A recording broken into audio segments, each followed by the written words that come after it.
صلی علی رسولہ الکریم بسم اللہ الرحمن الرحیم۔ تمام حمد و ثنا اللہ جل مجدہ الکریم کی ذات پاک کے لیے ہے۔ پیارے ساتھیوں، انسان کے وہ لمحے بڑے قیمتی ہے، بڑے حسین ہے کہ جن کے اندر وہ استغفار کرتا ہے۔ آج کے اس پرفتن دور کے اندر گناہ کا کرنا بہت آسان ہو چکا ہے، نیکی کا کام بہت مشکل ہو چکا ہے۔ بیٹھے بٹھائے کہ جب ہم اپنے موبائل کو ٹچ کرتے ہیں تو نہ جانے 10 سے 15 منٹ کے اندر کتنے گناہ کر لیتے ہیں۔ اللہ ہمیں معاف فرمائے۔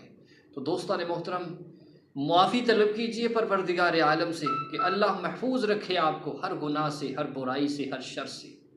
پیارے ساتھیوں، جب ایسے آپ کی زندگی کے ایسے مراحل آ جائیں کہ نیکی کرنے کو دل نہ چاہے، گناہوں کی طرف جانے کو دل چاہے، تو دوستان محترم پھر کثرت کے ساتھ استغفار کریں۔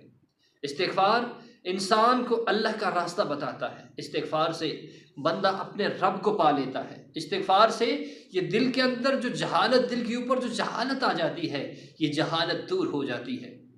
استغفار وہ واحد ذریعہ ہے کہ جس سے بندے کے لیے آسانیاں آتی ہیں۔ استغفار اپنے رب کے بندے کو نزدیک کرتا ہے۔ قرآن پاک میں بے شمار مقامات کے اوپر اللہ جل شانہ نے ارشاد فرمایا ہے استغفار کی کثرت کرو۔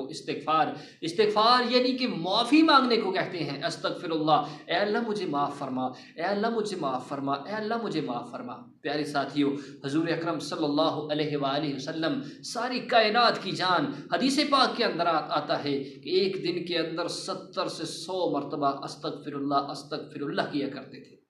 تو معافی طلب کیا کریں، ہر لمحہ اپنے رب کا ذکر کیا کریں، اپنے رب سے معافی طلب کیا کریں۔ پیارے ساتھیوں، جب آپ ایسا کریں گے تو آسانیاں آئیں گی، آپ کے مال کے اندر اضافہ ہوگا، آپ کے کاروبار کے اندر اضافہ ہوگا، اللہ رب العزت آپ کے گناہوں کو کم کرے گا، نیکی کی طرف نیکی کرنے کو آپ کا دل چاہے گا۔ اللہ رب العزت ہم سب کو حضور علیہ السلام کے اسماء حسنہ کو اپنانے کی توفیق عطا فرمائے، کثرت کے ساتھ استغفار کرنے کی توفیق عطا فرمائے۔ شکریہ۔